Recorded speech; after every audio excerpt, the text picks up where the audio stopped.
계시록 1장 8절. 오늘 전능자 이름입니다. 오늘 예수님 이름 시리즈인데 전능자 이름입니다. 계시록 1장 8절 같이 읽습니다. 나는 알파 오메가요 시작과 끝마침이라. 지금도 있고 전에도 있었고 앞으로 올 주 곧 전능자가 말하노라. 주 곧 전능자가 말하노라. 주 곧 이름이 뭐예요? 예. 주 곧 전능자. 예. The Lord, the Almighty. 하나님 전능자, 또 전능자 하나님. 근데 이제 한글 개혁성경에는 전능하신 하나님이라 했거든요. 전능하신 하나님 하면 그 전능하신은 뭐냐? 속성이 되죠. 트리뷰트이라고. 하나님 속성이 되고, 전능자 하나님 하면 이름이 되는 거예요. 그 명사가 되는 거죠. 이제 형용사로 번역하느냐, 명사로 번역하느냐에 따라서 뜻이 완전히 달라졌고, 교리적 의미도 달라집니다. 전능자 이름 있는데, 오늘은 예수님 이름 8번째 다룰 주제가 전능자입니다. The Almighty. The Mighty가 다음에 이제 강하신 하나님, 능하신 하나님, The Almighty 하면 그 자체가 이름입니다. 전능자. 예. 자, 기도합시다. 위대하고 거룩한 주 하나님 감사합니다. 이 시간 주의 영을 충만케 하시고 은혜 주셔서 이 말씀이 선포될 때 모든 성도들도 전능하신 권능의 하나님, 힘의 하나님, 또 능력의 하나님을 잘 인지하고 또 인식하고 마음에 믿고 저희가 무기력하고 또 그런 능력 없는 삶이 아니라 권능 있는 그런 삶을 살도록 도와주시길 간구합니다. 모든 성도들이 주의 생명이 넘치게 해주시고 힘이 넘치게 해주십시오. 감사드리며 주의 성기도합니다. 아멘. 예. 전능자는 주의 이름입니까? 아니면 주 하나님의 속성입니까? 여러분 생각할 때 뭐 같아요? 주 하나님께서 아브라함에게 그분 자신을 계시하시면서 이렇게 말씀하셨습니다. 창세기 17장 1절에 아브라함이 99세였을 때에 주께서 아브라함에 나타나 그에게 이르시되 나는 전능자 하나님이니라. 너는 내 앞에서 걸으면 완전할지니라. 주님께서 나는 전능자 하나님이니라 했거든요. 나는 전능자 하나님이라 이 말씀을 여러분 개역성경에서 읽으면 나는 전능하신 하나님이라 이렇게 번역을 했어요. Almighty라는 단어를 이제 형용사로 번역한 거죠. 그러면 전능한, 전능하신 하나님이 됩니다. 명사로 번역하면 전능자 이래 되는 거죠. 이제 이 품사가 뭐냐가 따라서 뜻이 달라집니다. 전능하신 하면 이것 하나님의 속성이 되는 거죠. 하나님 속성이 되는 것이고 전능자 이렇게 하면 그분을 부르는 호칭 이름이 됩니다. 개역과 한글 킹제임 성경은 이 단어를 형용사로 봤고 지금 우리에서는 흠정력은 명사로 봤는데 요거는 흠정력이 맞습니다. 이런 경우는 어떻게 그냥 뭐 제 의견이 아니고 제 생각은 중요한 게 아니고 이런 경우는 그럼 그게 명사인지 형용사인지 어떻게 하느냐 사전을 보면 둘 다 가능한데 이럴 때는 다른 구절을 찾아보면 돼요. 그 용례의 다른 구절들을 찾아서 참조하면 그 성경 자체로 그 이제 결정을 지어줍니다. 우리 의견은 중요한 게 아니고요. 창세기 28장 3절에 하나님 곧 전능자께서 내게 복을 주셔서 너를 다산하게 하고 번성하게 하사 내가 수많은 백성이 되게 하시고 여러분 아까는 전능자 하나님이었죠. 이번 순서가 바뀌어서 하나님 전능자죠. The God, the Almighty 이런 단어. 그러니까 여기서는 형용사 될 수가 없는 거죠. 하나님 곧 전능자께서 이러니까 전능자가 전능자 하나님으로 한 부분을 여기서는 하나님 곧 전능자 했으니까 전능자를 명사요. 하나님을 부른 이름으로 본 겁니다. 성경 자체가. 이건 우리가 하나님 이름을 그렇게 지어서 부른 것이 아닙니다. 우리는 하나님 이름을 지을 수가 없어요. 하나님께서 친히 그분 자신을 전능자라고 계시해 주신 겁니다. 솔직히 사람이 하나님 이름을 지을 수는 없죠. 솔직히 사람이 하나님 이름을 지을 수 없어요. 우리 개 이름을 지을 수는 있죠. 응? 요즘 개 이름을 지을 수는 있잖아요. 여러분이 뭐 맹고라고 하시면 어떻게 되죠? 개 이름이 되는 거지. 응? 어떤 집은 뭐 개 이름도 개에게도 인격을 부여해서 개 이름을 찰스 이래 짓더라고. 사람 이름 지어주잖아요. 어떤 개 이름은 사람 이름도 아니야. 아폴로 뭐 이런 신의 이름 막 지어줘. 그래서 신화에 나온 이름을 막 지어주고 뭐 비너스하고 뭐 아폴로하고. 야, 그럼 우리 조선 시대에 진짜 쌍놈들은 진짜 얼마나 천시를 받았어요. 개똥이 뭐 그죠? 돌쇠 이름 자체 인격 자체를 부여 안 했어요. 그게 그 시대를 보여주는 겁니다. 고려 시대 때만 해도요. 노비들 이름이 인격체였습니다. 만덕이 이름 그 좋은 이름입니다. 만덕 이런 이름 좋은 이름이에요. 그 때문에 이름들이 상민들 이름도 상당히 격조 높여서 이름을 지어주겠다. 그 이름이 있다는 게 굉장한 겁니다. 근데 이제 조선 되면 사람이 사람 취급을 안 하는 거예요. 뭐 삼돌이니 개똥이니 뭐 이런 거 있죠. 이게 뭐 삼순이 맞나? 이름을 이제 그래 부른다는 자체가 아주 그게 뭡니까?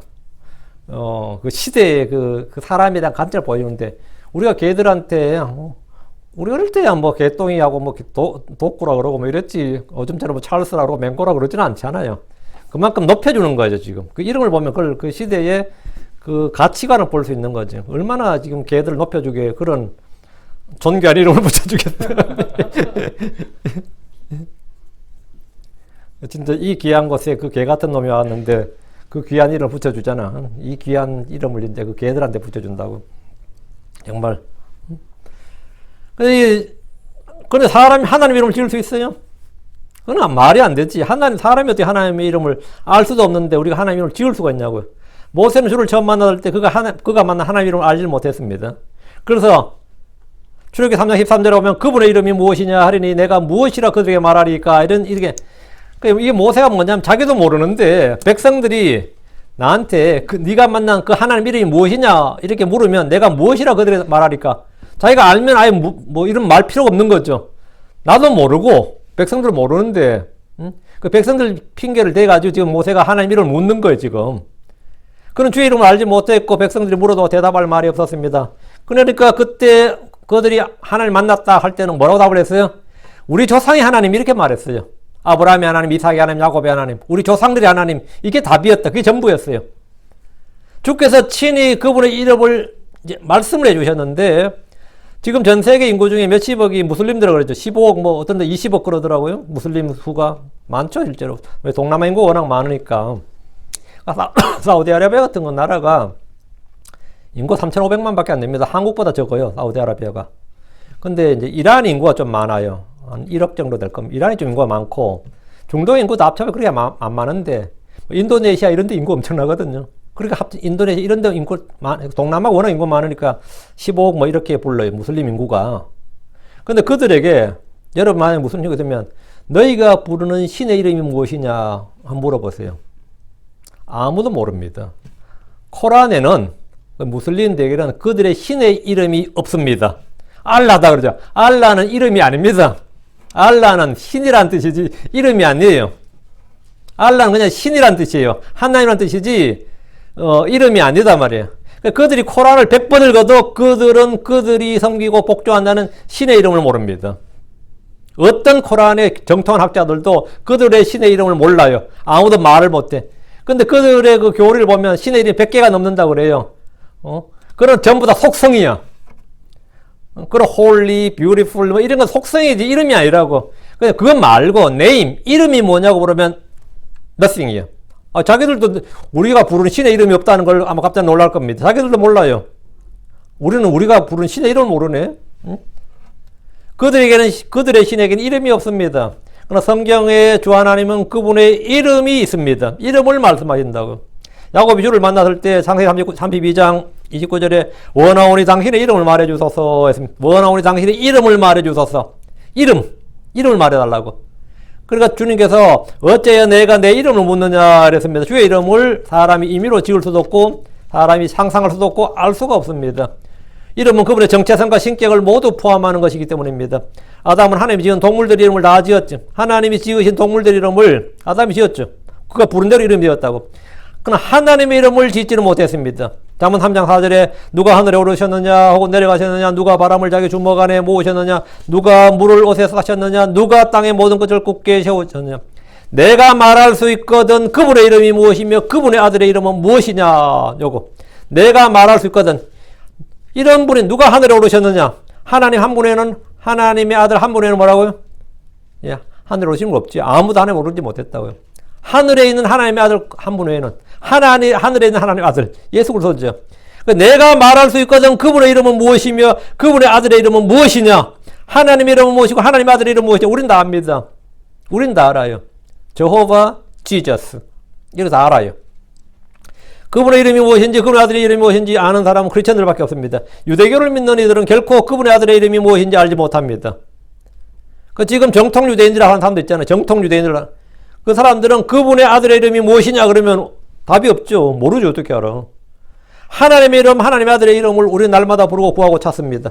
삼손의 아버지는 주의 천사에게 당신의 이름은 무엇이니까 당신의 말씀이 이루어질 때 우리가 당신을 존귀하게 하리다 하면 슬쩍 그분의 이름을 물었습니다. 그때 주의 천사는 그에게 대답하기를 주의 천사가 그에게 말하되 내 이름이 은밀한 줄 알면서 어찌하여 내가 이같이 내 이름을 묻느냐. 어찌 이름을 묻느냐. 주께서 말씀해 주시기 전까지 사람들은 결코 하나님의 이름을 알 수 없습니다. 전능자는 하나님께서 그분 자신을 여호와로 계시하기 전에 아브라함과 이삭과 야곱에게 그분 자신의 이름으로 사용하셨습니다. 전능자께서 이렇게 여호와라는 이름이 계시되기 전에 주님이 늘 자신을 계시할 때 사용한 이름이 뭐냐? 전능자였습니다. 출애굽기 6장 3절에 내가 아브라함과 이삭과 야곱에게 하나님 곧 전능자의 이름으로 나타났으나, 여기 전능자의 이름으로 나타났으나, 전능자가 뭐다고? 이름이라고요. 전능자의 이름으로 나타났으나 나의 이름 여호와로는 그들에게 알리지 아니하였으니, 하나님께서 이름을 전능자로 사용하셨다가 여호와로 사용하셨다 이 말이죠. 전능자도 그분의 이름이고 여호와도 그분의 이름이에요. 하나님과 전능자의 이름으로, 이 말은 전능자가 하나님을 부르는 이름이었다 이 말입니다. 하나님과 전능자는 동격으로 상호 교환되어 사용될 수 있는 그분의 이름입니다. 민수기 24장 4절 하나님의 말씀들을 들은 자, 전능자의 환상을 본 자, 무의식 상태에서 자기 눈을 뜬 자가 말하기를 하나님의 말씀들을 들은 자, 전능자의 환상을 본 자, 하나님 전능자, 동격이죠. 같은 분입니다. 유대인들은 주 하나님을 전능자라고 불렀습니다. 룻기 1장 20절 그녀가 그들의 이르되 나를 나옴이라 부르지 말고 말하라 부르라. 전능자께서 나를 심히 괴롭게 하셨느니라. 전능자께서 나를, 하나님께서 나를, 전능자가 그분의 이름이었다 이거죠. 나오면 하나님 주라고 말할 부분도 자연스럽게 전능자께서 이랬습니다. 전능자를 그분의 칭호로 사용한 것을 쉽게 알 수 있습니다. 욥기에도 이런 예가 굉장히 많이 나옵니다. 전능자의 징계, 전능자의 화살들, 전능자의 환상, 전능자의 진노, 전능자의 영감, 전능자의 음성 등 전능자는 하나님 호칭, 별칭으로 사용됩니다. 욥기 33장 4절에 하나님께서 나를 만드셨고 전능자의 숨이 내게 생명을 주었느니라. 하나님의 영, 전능자의 숨 같은 말입니다. 영이 숨이거든요. 전능자가 하나님이고 하나님께서 나를 만드셨고 전능자의 숨이 내게 생명을 주었느니라. 전능자의 숨 나오죠. 전능자는 하나님께서 사람들에게 그분 자신을 계시해 주신 이름입니다. 가장 먼저 계시해 주신 이름이 전능자예요. 하나님은 스스로 그분 자신을 전능자 이름으로 자신을 계시하셨는데 이는 참으로 그분에게 적합한 이름입니다. 참 적합한 이름. 이름만 딱 들어도 딱 그분과 뭐죠? 매치가 되죠. 매치가 되잖아요. 응? 우리 마을에 어떤 집에 있었어요. 그 이름이 걔 본명이 뭔지 잘 모르겠네. 지금도 내가 기억난 거는 걔들 날 이름을 이쁜이라고 불렀어요. 근데 그렇게 이쁘진 않았어. 내 기억에. 근데 어떻게 부르는데 그 동네 사람 다 걔를 이쁜이라고 불렀어요. 불러 이쁘나. 지금도 제가 걔 본명을 기억 못하고 이쁜이라고 한다고 기억하기를 이쁜이라고 불렀는데 꼭 이제 반발한 사람도 있었거든요. 걔가 뭐 이쁜이냐 이렇게 이쁜이 맞냐 그러면 걔가 무슨 이쁜이냐 이런 식으로 다 서로 다 아는 거야. 걔 이름을 이쁜이라고 부른 거를 이쁜이. 야, 그 참 잘 지었네. 이쁜이라고 불렀어요. 그런 애가 있었어요. 여자애였는데 이쁜이라고 불렀어. 어떻게 동네에서 다 그래 불렀어요. 이쁜이라고. 응? 그래. 근데 진짜 이뻐버리면 뭐냐면 그렇게 부를만 하네 그러겠죠. 뭐 매치가 되잖아. 근데 안 이뻐. 근데 이쁘다고 부르면 좀 매치가 좀 안 됐죠. 근데 하나님을 전능자로 부르면 매치가 돼, 안 돼요? 매치가 너무 잘 되지. 하나님 전능 진짜 적합한 이름이라고. 진짜 탁월한 이름이고 적합한 이름이고 그냥 딱 맞는 참으로 그분에게 적합한 이름이다. 전능자 하나님은 어려운 일이었고 불가능이 없으신 분입니다. 전능자는 그분의 힘과 능력을 나타내는 이름입니다. 전능자는 한계가 없으신 하나님의 힘, 권능입니다. 그분 아브라함과 사라의 몸이 이미 늙어서 아기를 가질 수 없게 되었을 때 나는 전능자 하나님이니라 이렇게 말씀하셨습니다. 주님께서 왜 아브라함이 그 말씀하신 것 같아요? 나는 전능자 하나님이니라. 아브라함이 현재 상태가 자신의 몸 상태나 뭐 의학적이나 생물학적으로 안 된다, 불가능하다, 이건 있을 수 없는 일이다 할 때 그 불가능, 어려운 일을 뭐라고요? 쉽게 이루어내시는 분이 뭐죠? 그게 전능자예요. 나는 전능자 하나님이라 이 말로 끝이에요. 다른 설명이 필요 없다고. 주님은 사람의 몸에서 아이를 태어나게 하셨고 그녀의 몸에서 젖을 물리게 하셨습니다. 주님은 사라의 몸에서. 창세기 18장 14절에 주에게 너무 어려운 일이 있느냐 생명의 때를 따라 내가 정한 때 내게 돌아오니 사라에게 하나들이 있으리라 했는데 이 당시 나이를 생각해 봐요. 아브라함 100세, 사라 90세. 응? 주에게 너무 어려운 일이 있느냐? 나는 전능자 하나님이니라. 나는 전능자 하나님이니까 뭐 주에게 어려운 일이 없다 이거죠. 전능자에게는 어려운 일이 없는 거죠. 주님이 전능자 하나님이면 어려운 일이 없는 거라고요. 주께서 이때 아브라함에게 전능자가 무엇이고 누구인지를 확실하게 알게 해주셨습니다. 그 아들 이삭이 태어났을 때 아브라함은 다른 건 몰라도 뭐를 하나 믿게 된 거예요. 하나님은 전능자시다. 이거 하나는 확실하게 진짜 뼛속 깊이 새겨지는 그런 하나죠. 하나님은 전능자시다. 그분의 이름은 전능자다. 이거 하나 딱 해결되면 인생의 모든 문제는 다 풀리는 거예요. 다 해결되는 거예요. 그 아브라함은 이삭의 출생을 통해서 하나님은 불가능이었고 어려운 일이 없는, 불가능이었고 어려운 일이 없는 그 전능자가 그분의 이름임을 확실히 알고 믿었습니다. 그리고 이때의 체험을 바탕으로 이삭을 바칠 때 믿음을 발휘했습니다. 자, 이삭을 이제 번제물로 바치라 그러니까 번제물로 바쳐도 4시 안에서 주님께 4시 안에서 부름을 받으라 하는 말씀이 있으니까 뭐죠? 번제물로 바쳐도 다시 살리신다. 이걸 믿었던 거지. 왜? 죽은 자를 살리는 건 아무것도 아니다 이거예요. 왜? 그분은 전능자니까. 그래서 독생자 이삭을 번제물로 드려도 하나님은 능히 죽은 자를 다시 일으킬 전능자이심을 확실히 알고 믿었던 겁니다. 그러니까 전능자임을 믿으니까 죽는 것도 아무것도 아니었던 거지. 우리가 부활을 믿는다는 말은, 부활을 믿는다는 것은 죽음을 전혀 두려워하지 않는다는 말입니다. 부활을 믿는다는 것은. 주께서는 죽은 자를 살리시는 분이시고 없는 자를 있는 자처럼 부르시는 분입니다. 우리가 생각하기에 도저히 있을 수 없는 일, 불가능한 일, 상상도 할 수 없는 일도 전능자 하나님에게는 아무런 문제가 되지 않습니다. 주님은 아브라함, 이삭, 야곱에게 약속을 주시면서 그 말씀이 반드시 이루어진다. 그 말씀을 이루시는 분은 하나님과 전능자심을 알려주고 믿게 하셨습니다. 창세기 35장 11절에 하나님께서 그에게 이르시되 나는 하나님과 전능자니라. 다 산하고 번성하라. 민족과 민족들의 무리가 내게서 나고 왕들이 내 허리에서 나오리라 했습니다. 여러분, 나는 하나님과 전능자라. 이걸 미리 말씀하고 나서 뒤에 무언가를 약속을 하시는 거죠. 나는 곧 전능자 하나님이라. 이 말은 뒤에 것이 뭐죠? 있을 수 없는 일이고 상상할 수 없는 일이지만 나는 곧 전능자 하나님이라 그러면 뒤에 건 다 뭐가 되는 거죠? 성립이 되는 거예요. 가능해지는 일이라고.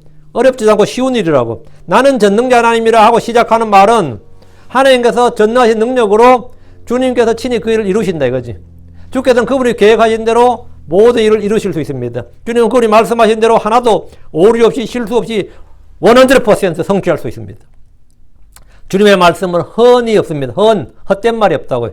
주의 말씀은 거짓이 없습니다. 주의 말씀은 실수나 오류가 없습니다. 그분께는 모든 것이 가능하기 때문입니다. 야곱은 그분을 하나님과 전능자께서라고 했는데 하나님의 또 다른 이름이 전능자였기 때문입니다. 우리는 하나님이 전능자란 사실을 간혹 잊어버리거나 믿지 못할 때가 있습니다. 믿음의 사람 아브라함이 그랬고 모세도 그랬습니다. 주를 제한하는 일은 신성모독의 죄고 불신의 죄입니다. 이스라엘은 가나안 땅에서 그 앞에 들어가서 그 땅에 들어가서 정복하는 것, 그들에게 승리하는 것, 그 땅을 차지하는 것은 불가능한 일이고 있을 수 없는 일이라고 울었습니다. 우리한테 가나안 땅으로 들어가란 말은 우리에게 죽으라는 말이라고 생각했습니다. 그래서 그냥 다 울었어요. 여호수아 갈렙 빼고. 여호수아 갈렙은 들어가면 들어가는 거지 뭐가 문제냐. 하나님께서 우리에게 승리를 주시리라. 저들을 우리에게 노량물로 주시리라. 저들 우리의 빵이니라 이랬고 그 똑같은 걸 봐도 관점이 다른 거죠. 진짜 이거 중요한 겁니다. 똑같은 걸 보더라도 어떤 생각을 갖고 있느냐, 어떤 믿음을 갖고 있느냐에 따라서 전혀 관점이 달라요. 여러분은 우리 어릴 때 저희 아버지 세대들이 저희 동네 어른들도 중동으로 참 많이 일하러 갔어요. 중동 건설 붐이 일었다고. 사우디아라비아 같은데 그런데 쿠웨이트 같은데 참 그때 돈 많이 벌어왔죠. 저희 시골에서도 거기 가서 돈 1년 2년 벌어와서 땅 사온 사람 되게 많았어요. 근데 박정희 대통령이 야 중동에서 건설 수요가 많은데 정부 전문가들이 너무 날씨가 덥고 물이 없고 한국 사람들이 가서 살 수가 없다고 그러는데 어떻게 가서 돈 좀 벌어올 수 있을까 고민을 엄청 하고 있어서 정주영 씨를 불렀어요. 정주영 씨가 보냈더니 정주영 씨가 돌아와서 신이 나가지고 대통령한테 거기보다 진짜 건설하기 쉬운 데가 없다고 다 그랬어요. 막 진짜 그건 천의 요건을 다 갖추고 있다. 이 세상에서 건설하기 제일 좋은 나라가 사우디다 막 이러니까 모든 사람은 다 다르게 말하니까 이 사람이 갈렙이고 여호수아였어요. 어찌해서 그러냐 했지만 모래가 사방에 널려 있습니다. 모래가 사방에 널려 있어서 모래 구하러 다닐 필요가 없다. 날씨가 너무 더워서 어떻게 공사하냐 이렇게 밤에 하면 됩니다. 낮에 재우고 밤에 하면 됩니다. 그랬어요. 이렇게 일하기 좋은 데가 없다고. 밤에 하면 간단합니다. 그래가지고 사람들 그냥 보낸 거예요. 다 안 된다 그럴 때 된다는 사람이 있어요. 똑같은 걸 보는데도 완전히 개념이 다른 거지. 똑같은 건데. 이거 우리가 전능자 하나님 믿는다는 말은 뭐냐, 이게. 똑같은 걸 볼 때, 똑같은 걸 봐요. 가나안 땅에 있는 거인들은 요사 갈렙은 못 본 거 아닙니다. 요사도 갈렙도 그 땅에 가서 거인들 봤어요. 철병고도 봤고. 근데 하나님을 믿으니까, 전능하신 하나님을 믿으니까 그건 아무것도 아니었던 거예요. 응? 전능자야, 전능자. 근데 이 전능자를 믿지 못하면 뭐 되느냐? 우리가 전부 다 무능한 사람이 됩니다. 무익한 사람이 되고 무용한 사람이 돼요. 우리가. 그 사람은 어떻게 하면 그 사람이 강해지고 어떻게 하면 약해지느냐는 그 사람 마음속에 누구를 믿고 뭘 믿느냐에 따라서 그 사람의 이 어떠함이 결정 나버립니다. 그 사람 마음속에 뭘 믿느냐에 따라서. 그 거인들하고 싸우라는 말은 죽으라 한 말이다. 이래 믿는 사람은 뭐죠? 패배자 이미 싸울 필요가 없어요. 근데 이 거인들하고 싸워서 그 땅을 차지하는데 우리 차지할 수 있다는 사람은 이미 승리자고 정복자예요. 이집트에서 또 광야에서 그렇게 많은 주의 이적들과 권능들을 보았지만 그들의 머릿속에는 불가능이라고 생각하면 전능자 하나님은 절대 무능한 하나님이 되는 것이고 그들 자신이 무능한 사람이 돼요. 그 시편 78편 41절에 참으로 그들이 뒤로 돌이켜 하나님을 시험하고 이스라엘의 거룩하신 이를 제한하였도다. 이스라엘의 거룩하신 이를 제한하였도다. 하나님을 시험하고 하나님을 제한했다고요. 하나님 불가능이 없다, 어려운 일이 없다고 믿는 것은 그냥 우리가 믿음이지기 실제냐, 그건 종교지기 실제냐 이런 식이란 말이지. 근데 우리가 전능하신 하나님, 전능자를 믿는 것은 성도의 가장 기본적인 믿음이에요. 여러분 어때요? 대언자 예레미야 32장 17절에 주 하나님의 보시옵소서 주께서 주의 크신 권능과 뻗은 팔로 하늘과 땅을 만드셨사오니 주께는 너무 어려운 일이 없나이다. 주님께서 너무 어려운 일이 없어요. 그는 주 하나님의 권능을 믿었습니다. 예레미야 32장 27절 보라 나는 주여 모든 육체 하나님이니라 내게 너무 어려운 일이 있느냐? 있다 없다? 없다고요. 없습니다. 제사장 사가랴는 성전에서 분향할 때 그에게 아들이 있을 것이라는 주의 계시를 받았지만 그 말을 믿지 않았습니다. 그도 늙었고 아내 엘리사벳도 너무 늙었기 때문입니다. 의학적으로 생물학적으로 아이를 낳을 수 있는 나이가 아니었기 때문입니다. 상식적으로도 말이 되지 않습니다. 그의 죄는 불신의 죄였고 전능자 하나님의 권능을 제한하는 신성모독이었습니다. 그래서 누가복음 1장 20절에 주께서 보라 내가 내 말들을 믿지 아니함으로 이 일들이 이루어지는 날까지 내가 벙어리가 되어 말하지 못하려니와 내 말들은 그것들의 때에 성취되리라. 내 말들은 성취된다고. 니는 어떻게 됐든 간에 내 말들은 뭐라고요? 그것들의 때에 성취되리라. 네가 불가능하다고 생각한다고 불가능한 게 아니고 네가 안 된다고 해서 안 되는 게 아니다 이거죠. 내 말들은 그것들의 때에 성취되리라. 우리는 상상할 수 없는 말, 생각이나 지식, 상식 밖의 말을 들을 때 주님의 말씀이라도 의심하거나 불신하는 죄를 범하게 됩니다. 이것은 지금의 나라도 마찬가지예요. 나라도 주님께서 뭐 만약 오늘 원래는 이 교회 10,000명이 될 것이다. 내가 믿을 것 같아? 안 믿을 것 같아요? 안 믿겠지. 믿을 것 같아요? 안 믿을 것 같아. 안 믿을 것 같아. 네가 뭐 이제 곧 100만 장자가 될 것이다. 그럼 내가 믿을 것 같아? 안 믿을 것 같아요? 안 믿을 것 같아. 그럼 사람이 아마 왜 해도 적당히 해야지, 그죠? 해도 적당히 해야지. 너무 많은 걸, 너무 큰 걸 말해버리면 어떨 것 같아요? 안 믿는다고. 자기가 상상할 수 있는, 자기가 가능성의 범주 안에 있는 걸 믿지. 이 가능성의 범주를 넘어서 버리면 잘 안 믿어요. 잘 안 믿는다고. 마리아를 보십시오. 그는 수태고지를 받았습니다. 그녀는 수태고지를 받았어요. 그러나 그녀는 처녀였고 남자를 알지 못한 상태였습니다. 그때 주의 천사가 말했습니다. 하나님께는 불가능한 일이 없느니라. 하나님께 불가능한 일이 없느니라. 어떤 여자가 교통경찰한테 걸렸거든요. 그런데 보니까 경찰이 딱 보니까 술에 취한 것 같아. 그래가지고 알코올 측정을 해야죠, 그러면, 그죠? 알코올 측정하는데 옆에 이렇게 보니까 술병도 있어. 그래가지고 니 술 마셨구나, 내려라. 그러니까 이거 술병 아닙니다, 물병입니다. 그러니까 여니까 술 냄새 확 나잖아요. 술이 맞는데 그러니까 주님께서 하셨어요. 이러대. 이게 간 혼인잔치도 아니고 주님께서 하셨어요. 뭐 이런다잖아요. 이게 사람들은 하나님의 말씀이나 하나님에 대해서 그냥 농담거리로 장난거리로 뭐 이런 거는 잘해요. 하나님 말씀 아니까 어릴 때 교회 다녔고. 그럼 누가 믿어요? 안 믿어요? 안 믿지. 실제로 하나님 했다도 그건 누가 믿어요? 안 믿지. 우리에게는 우리의 범주를 벗어난 일은 사실 잘 못 믿습니다. 주님께서 주의 전사도 딱 마리아에게 하는 말이 그랬어요. 하나님께는 불가능한 일이 없느니라. 하나님께는 불가능한 일이 없느니라. 근데 마리아가 그 말을 믿었어요. 이게 정말 믿음입니다. 그 말을 믿었다고. 사람에게 불가능한 모든 일이 하나님께는 가능합니다. 마태복음 19장 26절에 사람들에게 이것이 불가능하나 하나님께는 모든 것이 가능하니라. 그분의 이름이 전능자이시기 때문입니다. 이 세상 사람들은 하나님 없다고 말합니다. 하나님 있다고 해도 전능자라고 생각하지는 않습니다. 욥기 21장 15절에 전능자가 무엇이기에 우리가 그분을 섬겨야 하리까? 우리가 그분께 기도 한들 무슨 유익을 얻겠나이까? 전능자가 무엇이기에 주가 누구이기에 이것은 타락한 인간이 주님의 증언과 증거를 배척하는 완악한 모습입니다. 매번 사람들이 이렇습니다. 욥기 11장 7절에 내가 조사한다고 하나님을 찾아낼 수 있겠느냐? 내가 전능자를 완전히 찾아낼 수 있겠느냐? 했습니다. 우리는 기록된 말씀이란 주의 특별 계시를 통해서 주 하나님 전능자를 찾고 부릅니다. 전능자를 구하고 찾고 부른 사람들은 부족함이 없습니다.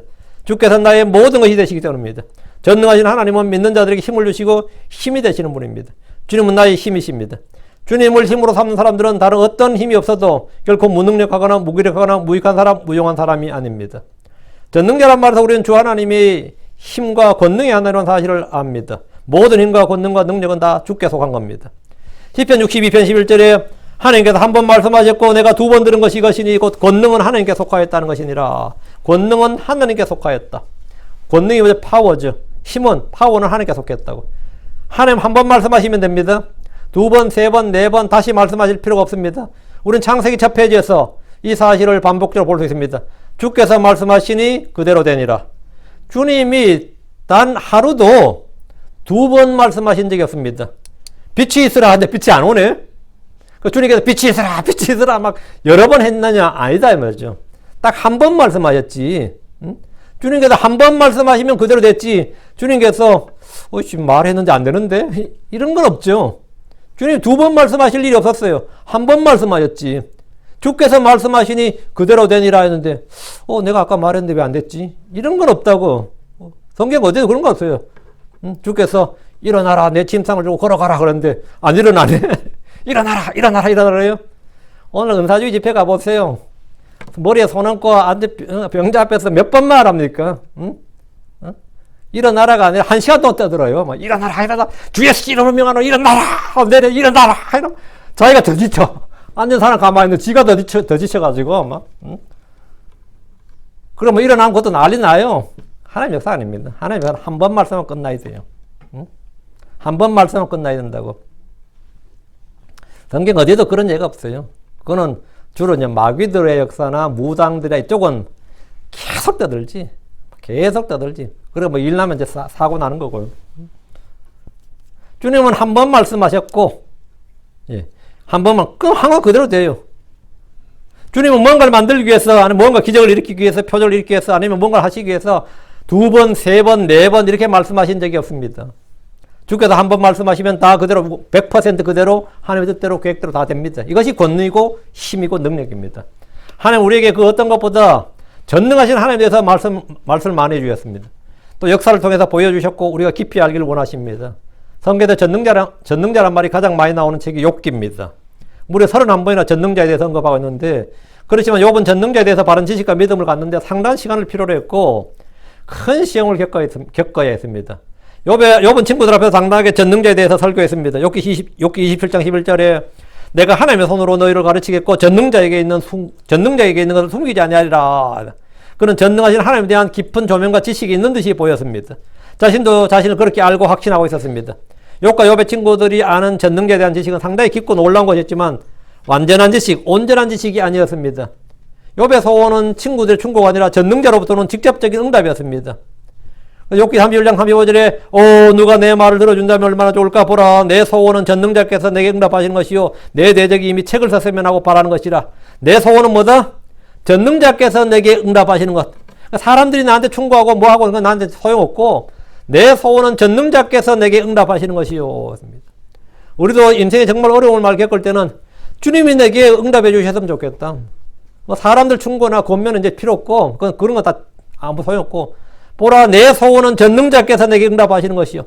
이때 엘리후가 전능자 하나님에 대해서 일목요연하게 설교를 했는데 한번 들어보십시오. 엘리후는 가장 나이가 어렸지만 전능자에 대해서는 바른 지식과 조명을 받은 사람이 틀림없습니다. 전능자 영감이 사람들에게 명철을 준다. 이게 첫 번째.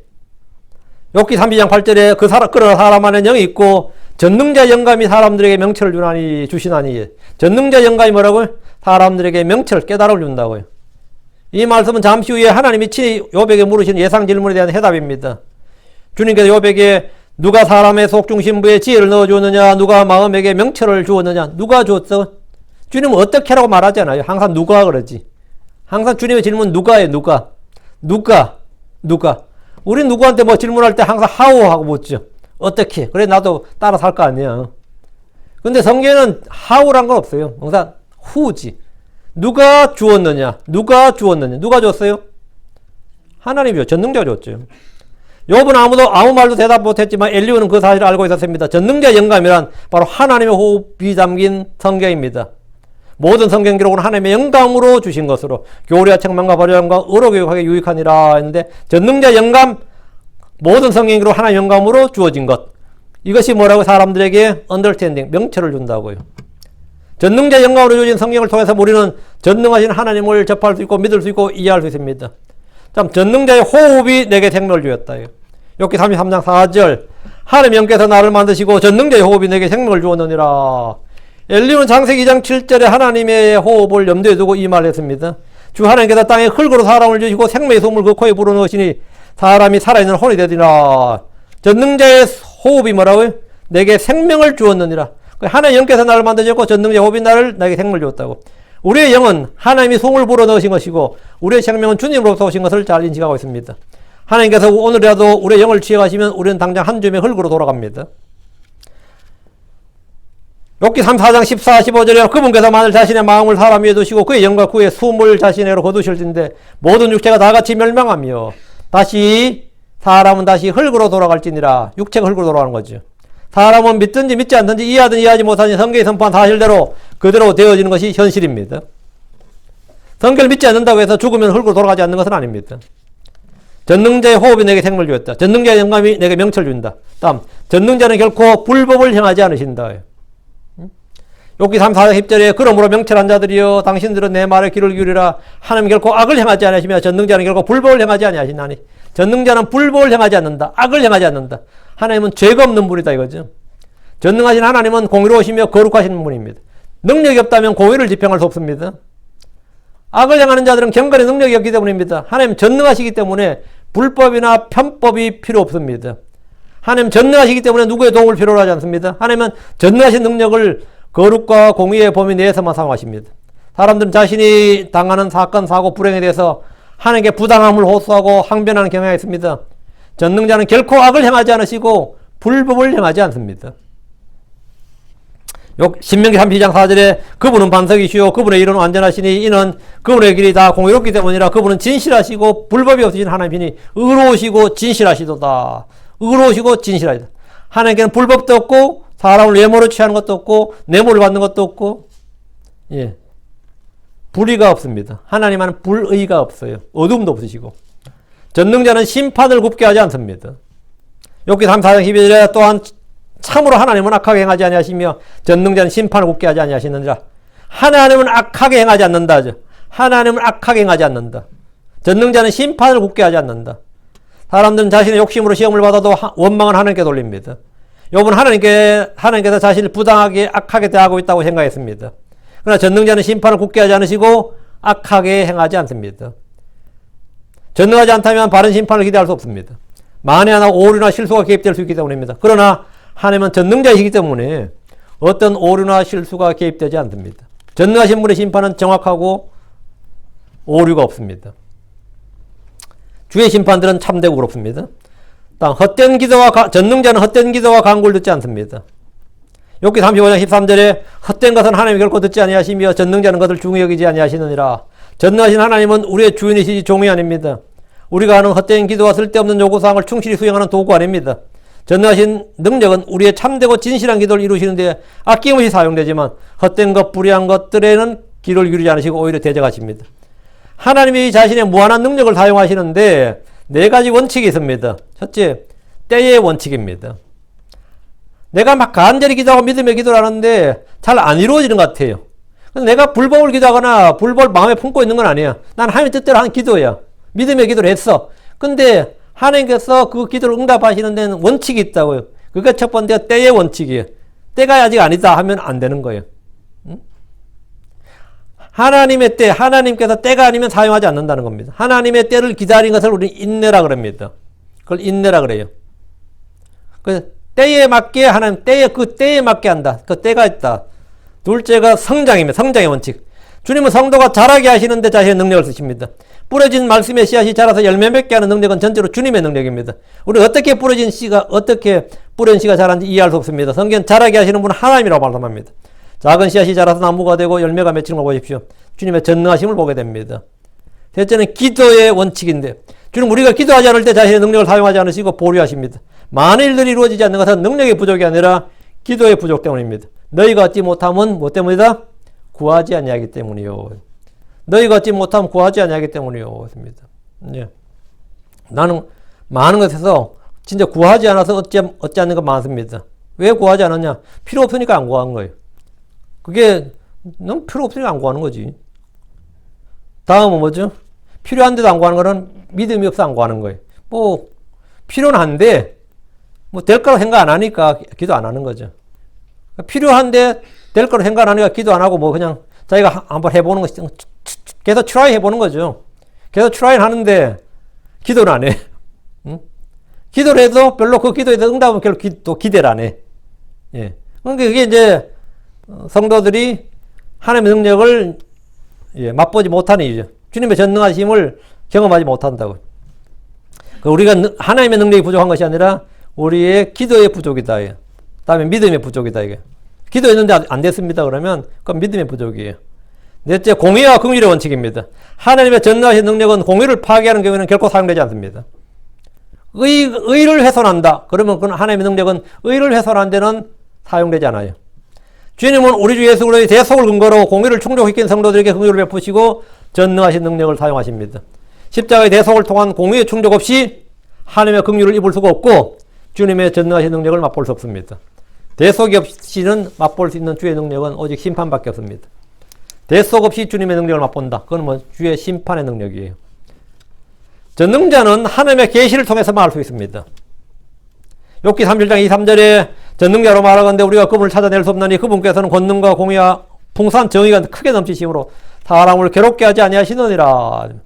인류는 우리가 전능자를 찾아낼 수 없고 다만 전능자께서 자신을 계시해 주셔야만 우리가 그분을 알 수 있다고 합니다. 마태복음 11장 21절에도 내 아버지께서 모든 걸 내게 넘겨주셨사오니 아버지 외에는 아들을 아는 자가 없고 아들과 또 아들이 아버지를 드러낼 자 외에는 드러내야 되게 리베일드입니다. 아버지를 계시할 자 외에는 아버지를 아는 자가 없나이다. 하나님은 예수 그리스도를 통해서 자신을 드러내셨고 자신의 영을 주심으로 알게 하셨습니다. 엘리야는 전능자 하나님을 잘 알았고 욥이 당하는 고통이 하나님으로부터 온 것이 아님을 확증했습니다. 누구로부터 왔다? 마귀로부터 왔다 이거예요. 그런데 욥은 누구로 왔다고 생각한 거예요? 하나님으로부터 왔다고 생각했어요. 이게 관점의 차이였어요. 근데 엘리야가 맞았어요. 이건 엘리야가 맞았어요. 그들은 마귀의 정체에 대해서는 잘 알지 못했습니다. 다만 이 고통의 원인이 전능자 하나님이 아니라는 것을 엘리야가 확증을 했어요. 그걸 증언한 겁니다. 왜? 이는 욥기 3장 16절에 이는 하나님께서 내 마음을 약하게 하시며 전능자께서 나를 괴롭게 하시기 때문이니 했는데 그 말은 틀렸다는 거예요. 이 말에 대해서 엘리야가 반박을 하고 잘못을 잡아준 겁니다. 그걸 회개해야 된다 이거지. 하나님은 전능자는 그런 분이 아니다. 욥은 주님을 뵙고 나서야 전능자 하나님에 대해서 바른 지식과 믿음을 가졌는데 욥기 42장 2절에 주께서는 모든 것을 하실 수 있사오며 어떤 생각도 주께서 알리지 아니할 수 없음을 내가 아오니 여기 주께서는 모든 것을 하실 수 있사오며 이게 전능자 하나님입니다. 주께서는 모든 걸 하실 수 있다. 이게 뭐냐? 주님께서 내가 원치 않는 것도 주님 하실 수 있습니다. 내가 바라지 않는 것도 주님 하실 수 있다고. 난 주님 이러실 수가 있습니까? 해도 그거는 내 생각이지 주께서는 모든 것을 하실 수 있사오며 이게 주권자예요. 주님이 주인이라고. 하나님이 주인이라고. 내가 주인이 아니라고. 욥은 주님의 전능하심을 고백했습니다. 우리는 때로 이런 시련과 단련을 통해서 주님의 전능하심을 배우게 되고 믿게 됩니다. 지금까지 구약 성경에서 말하는 이 전능자의 실체가 바로 주 예수 그리스도입니다. 사도 요한은 계시를 받으면서 전능자 하나님의 음성을 들었는데 누구인지 보십시오. 사도행전 계시록 봅시다. 11장 17절 오 주 하나님 전능자여 지금도 계시고 전에도 계셨으면 앞으로 오실 주께서 우리가 감사를 드리면 주께서 친히 주의 큰 권능을 주시고 통치하시기 때문입니다. 여러분, 오 주 하나님 전능자여 하면서 지금도 계시고 전에도 계셨고 앞으로 오실 주 예수님이다 이거예요. 주 하나님 전능자가 누구다? 오 주 하나님 전능자여. 전능자라는 하나님 호칭이 전능자라는 하나님의 유일한 호칭인데 그분이 바로 우리 주 예수 그리스도라는 사실을 밝혀주고 있습니다. 전능자로서 계시된 우리 주님은 영원하신 분이고 심판하신 분입니다. 계시록 1장 8절 지금도 계시고 전에도 계셨으며 앞으로 오실 주 곧 전능자께서 이르시되 난 알파 오메가여 시작과 끝마침이니라. 주 곧 전능자 나가 누굽니까 여기서? 주 예수 그리스도 계시라 하잖아요. 나는 누구죠? 주 예수 그리스도라고요. 주 예수님이 전능자 주 하나님이십니다. 계시록 4장 8절 내 짐승이 저마다 자기 둘레 여섯 날개를 가졌고 안쪽에는 눈들이 가득하더라. 그들이 밤낮 쉬지 않고 이르기를 거룩하다 거룩하다 거룩하다 주 하나님 전능자여. 전에도 계셨고 지금도 계시고 앞으로 오실 이시라 하고 여기 보면 전능하심은 영원 무관 통치권과 연관되어 있고 주 예수님의 통치 주 예수님의 왕대심 주님은 전능하시기 때문에 영원 뭉토록 통치할 수 있습니다. 그럼 주 하나님 전능자였는데 주 하나님 전능자여 이거 누구한테 하는 말입니까? 주 예수님한테 쓰는 말입니다. 우리는 반드시 하나님의 전능하심에 대한 믿음을 가져야 되고 깊이 배워야 됩니다. 하나님이 전능하시다는 사실을 알 때 우리는 힘과 능력과 권능과 건세 같은 삶에 절대적으로 필요한 많은 문제들이 저절로 해결됩니다. 그리스도인들이 내적으로 이 주님을 깊이 묵상할 때 능력의 근원, 힘의 근원이신 주님으로부터 나오는 능력을 끊임없이 공급받을 수 있습니다. 전능하신 하나님은 홀로 전능하시지만 자신이 지금 창조물들을 능력의 말씀으로 붙들고 계시고 힘을 공급하시는 분이기 때문입니다. 우린 차분히 성경의 첫 페이지부터 읽어나가려면 반드시 전능하신 하나님의 능력이 압도되고 그 하나님의 전유를 합니다. 창세기 1장 1절부터 모든 내용은 전능하신 하나님의 능력이 아닌 것이 없기 때문입니다. 이전의 믿음의 조상들, 대언자들과 오늘 우리들의 사고방식에는 현격한 차이가 있는데 이전 사람들은 모두 하나님을 바라본 반면 오늘날 우리들은 하나님 대신에 사람들이 이루어 놓은 과학적인 지식의 탑을 많이 봅니다. 예전의 사람들은 초원에 살든 들에 살든 하나님 만든 것들을 피부에 접하면서 살았습니다. 땅을 접하고 하늘을 접하고 산, 들, 나무들, 풀들, 곡물들 전부 다 하나님 만든 것들을 접하며 살다 보니까 하나님에 대한 계시가 상당히 풍성했던 거예요. 근데 우리 지금 당장 뭐죠? 도로부터가 아스팔트잖아요. 이 건물 전부 사람이 만든 것들을 보는 거예요. 자동차, 마켓. 하늘 볼 일도 별로 없어요, 실제로. 전부 사람들이 만든 걸 접하면서 도시생활형이 그래요. 도시생활형 자체가 사람들이 만들어 놓은 걸 보는 거예요. 여러분이 마켓에 가거나 백화점 가면 뭐죠? 사람들이 만들어 놓은 것만 보게 된다고. 현대 백화점, 요즘 백화점을 만들 때 건축학에서 기본이 뭐냐면 창을 만들지 말라 그래요. 백화점에는 절대로 창문을 만들지 말라는 게 이 건축 설계자들의 기본 사항입니다. 왜? 창을 만들어서 하늘을 보거나 밖을 보게 해서는 안 된다고요. 사람들이 만들어 놓은 제품만 보게 해야 된다고. 사람들이 만들어 놓은 제품, 그럼 햇빛은 어떻게 들어와야 되잖아. 그냥 다 등을 달아. 그냥 전기로 쓰고 자연 햇빛 들어오고 그런 거 하지 말고 사람들이 어쨌든 밖을 보게 해서는 안 된다. 그 자연을 보게 해서는 안 되고 하나님 만든 걸 보게 해서는 안 된다. 사람이 만든 것만 보게 해야 된다. 이게 기본 컨셉입니다. 사람이 만든 것만 보게 해야 된다. 사람이 보게. 이게 그러다 보니까 이 사고방식의 차이가 많이 생긴 거죠. 하나님 대신 인간이 만들어 놓은 과학과 지식, 그런 것들을 본다고. 하나님의 작품을 보는 게 아니라 사람의 작품을 보면서 우리는 감탄하죠. 베스트바이 같은 데 가봐요. 전자제품이 쫙 깔려있잖아요. 얼마나 진짜 전부 사람들이 만드는 걸 보면서 우리가 감탄하면서 야, 제품 잘 나왔네, 잘 빠졌네, 얼마지? 그래서 그러면서 이제 돌아다니는 거예요. 야, 이건 하나 사고 싶다. 이런 거. 그러나 그거 제품 보면서 하나님께서 만드신 창조물이 이런 건 없잖아, 솔직히. 그런 게 있을 수가 없잖아요. 우리는 그런 거는 보지 않는다고. 하나님을 믿지 못하는 불신자들이 자연법칙을 얼마나 신뢰하는지 그 누구도 자연법칙을 뛰어넘는 능력이 있을 수 없다고 믿습니다. 하나님을 믿는 대신 자연법칙을 신뢰하고 인간들이 밝혀놓은 과학적 지식을 신뢰한 자들은 사실 우상숭배자들이지 믿음의 사람은 아닙니다. 믿음이란 사람들에서 듣고 배운 지식과 사고에 대해서 역설적으로 들리는 하나님 말씀에 그냥 아멘으로 하답하는 겁니다. 과학과 철학이 말한 주장들 어긋나는 성경 기록들에 우리는 그냥 아멘 하는 겁니다. 믿음과 불신의 현격한 차이는 바로 여기에서 시작됩니다. 온 우주를 지으신 일이나 거의 하루 동안 해를 멈춰둔 일이나 해를 뒤로 돌린 일이나 이건 뭐 시공간을 주님께서 컨트롤할 수 있는 거죠. 그러니까 하나님 능력을 보여주시는 일인데 전능자에게는 어려운 일이 아닙니다. 오늘 하루 24시간인데 주님께서 해를 하루 더 길게, 1시간 더 길게 한다고 해서 그게 어려운 일이 아니라고요. 전능자께서 양털에만 이슬이 내리게 하고 반대로 양털은 마르고 그 주변 땅에만 이슬이 내리게 하는 일이 전혀 어려운 일이 아니었습니다.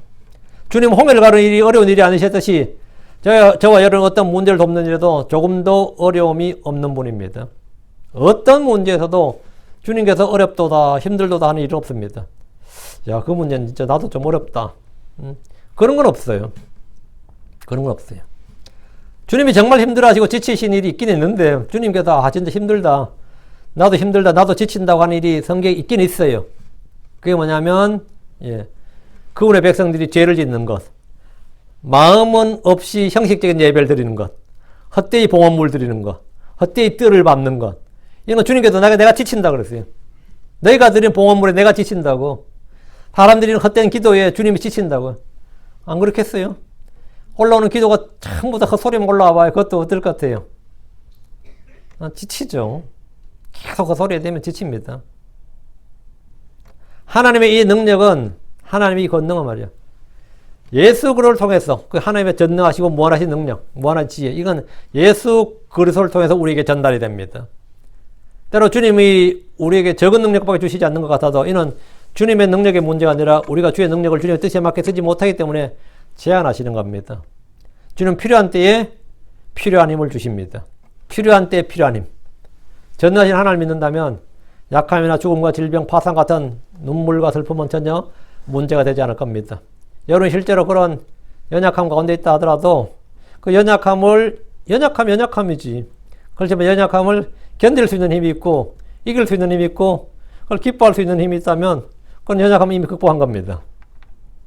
여러분 지금 병원에서 고칠 수 없는 질병이 있다면 솔직히 저는 그래요.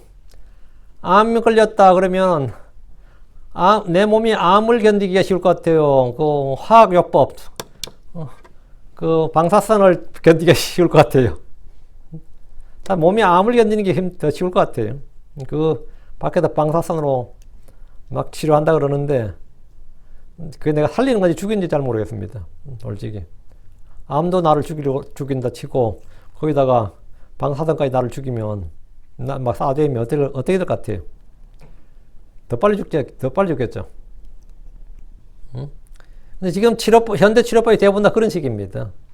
몸도 약한데 그냥 살아있기도 약한데 거기다가 약물 투여해버리고 또 갈라가지고 칼로 찢어버리고 꿰매버리고 막 이러잖아요. 정상적인 몸도 힘들어요. 이거 견디기 힘든데 약한 몸이 어떻게 해야 될 것 같아요? 나한테 무슨 힘이 필요한 것 같습니까? 그걸 견딜 수 있는 힘, 이길 수 있는 힘, 기뻐할 수 있는 힘이에요. 그러면 아무것도 아니에요. 주님은 필요한 때 필요한 능력을 주지. 필요한 때 필요한 능력. 그게 은혜입니다. 내가 전능자 하나를 믿는다. 전능자 하나를 믿는다. 그러면 그게 무슨 의미냐. 우리가 예수 그리스도의 어떠하심을 믿는다는 거, 예수 그리스도 이름을 우리가 공부하고 있죠. 그건 여러분이 이게 엄청난 이야기예요. 예수님이 하나님의 아들이심을 믿는다. 그렇죠. 예수님의 이름 하나님의 아들이다. 그럼 내가 그 하나님의 아들을 내가 믿어 영접하는 거예요. 그럼 내가 하나님의 아들들이 되는 거예요. 예수님이 하나님의 의심을 믿으면 내가 뭐가 되는 거죠? 의인이 되는 겁니다. 예수님이 하나님의 거룩한 자를 믿는다. 내가 뭐죠? 성도가 되는, 세인트, 거룩한 사람이 되는 거예요. 응? 여러분이 뭐냐? 예수님이 하나님의 구원자심을 믿으면 내가 뭐죠? 구원받은 사람이 되는 겁니다. 예수님이 하나님의 힘, 하나님의 권능의 이름을 믿는다. 그분은 하나님의 힘과 지혜다. 그럼 예수님 우리에게 그렇다. 고린도전서 1장 3절에 따르면, 그렇죠? 그럼 예수님이 하나님의 파워다. 그리스도는 하나님의 권위고 하나님의 지혜다. 그럼 내가 뭐가 된다는 뜻이에요? 그렇지. 내게 그런 힘과 권능이 주어진다 이 말입니다. 예수님이 무엇이고 어떠한 힘을 내가 공부하고 안다, 믿는다 이 말은 뭐냐? 그걸 내가 그대로 뭐한다? 내가 그런 사람이 된다는 말입니다. 그럼 우리가 이거 지금 공부하는 거예요. 우리가 이걸 공부하는 거라고. 예수님이 어떠한 힘을 여러분이 아는 만큼 그만큼 여러분이 누릴 수 있는 게 많아지고 소유할 수 있는 게 많아진 거예요. 그분을 아는 것만큼 믿는 것만큼. 그 예수님이 전능자 하나님이시다. 예수님 전능자 하나님이시다 하면 그 힘이신, 나의 힘이 되신 나의 힘이 되신 하나님을 믿는다는 말인데 그 말은 여러분이 대사에서 지금 겪는 신체적, 경제적, 이 주변의 모든 것, 모든 걸 압도할 수 있는 뭘 갖고 있다? 예, 이 세상에 휘둘리는 내가 아니라 압도할 수 있는 정복자로서의 힘을 갖는 거예요. 내가 승리자로서의 힘을 소유하게 된다고. 그걸 여러분이 갖게 된다고요. 이 환경을, 내가 어려운 환경에 지금 놓여 있어. 근데 이 환경에서 내가 지금 이걸 전부 컨트롤할 수 있는 컨트롤러가 되는 거예요. 그건 휘둘리는 자가 되는 게 아니라, 그게 뭐냐, 그게 크리스천이 갖는 하나님의 능력입니다. 그게 크리스천들이 주어지는 하나님의 선물이에요. 여러분이 바로 그런, 예수님의 이름, 전능자께서 말씀하시느라 할 때 그 전능자가 바로 이 성경에 따르면 예수 그리스도가 바로 주 곧 전능자시다. 그분의 이름이다 말입니다. 전능자 이름으로 했는데 이 말씀을 여러분이 잘 기억하시기 바랍니다. 예수님을 믿는다는 것, 예수님 그것을 영접한다는 것은 여러분이 예수님이 all이에요. 모든 것이. 여러분이 모든 것을 다 소유하는 겁니다. 예수님을 갖는다는 것은 여러분 모든 걸 소유하는 거예요. 기도합시다. 이 말을 알아들었으면 정말 좋겠습니다. 이 말을 알아듣고 아멘 하면 남은 생을 며칠을 살아도 믿음으로 사는 거예요. 기도합시다. 위대하시고 거룩한 주 하나님 감사합니다. 하나님께서 은혜 주셔서 오늘 전능자 이름으로 우리 주 예수 그리스도께서 주 하나님 곧 전능자심을 또 하나님의 말씀을 통해 살펴보았습니다. 구약과 신약을 관통하는 이 진리가 저희 마음속에도 저희 마음판에도 기록되게 하시고 주 하나님 성령을 통해서 늘 저희 깨닫게 하셔서 저희가 이 말씀을 새롭게 인식하게 해주십시오. 하나님의 말씀을 저희가 오랫동안 읽고 또 듣고 공부하고 배웠지만 저희가 마음을 새롭게 하고 변화를 받을 필요가 있고 또 새롭게 주님을 더 알 필요가 있습니다. 하나님 아버지 하나님, 저희가 이 하나님의 말씀이 저희 삶에서 현실이 되고 실체가 되게 하여 주시옵소서. 저희 속에 힘이 되게 하시고 아버지 하나님, 제가 이 험악한 이 세상에서 참으로 저희가 무기력하게 무능력하게 살아가는 것이 아니라 승리자의 정복자보다 더 나은 자로서 살아갈 수 있게 하여 주시옵소서. 은혜 베풀어 주십시오. 힘을 주십시오. 감사드리며 주의 성기도합니다. 아멘.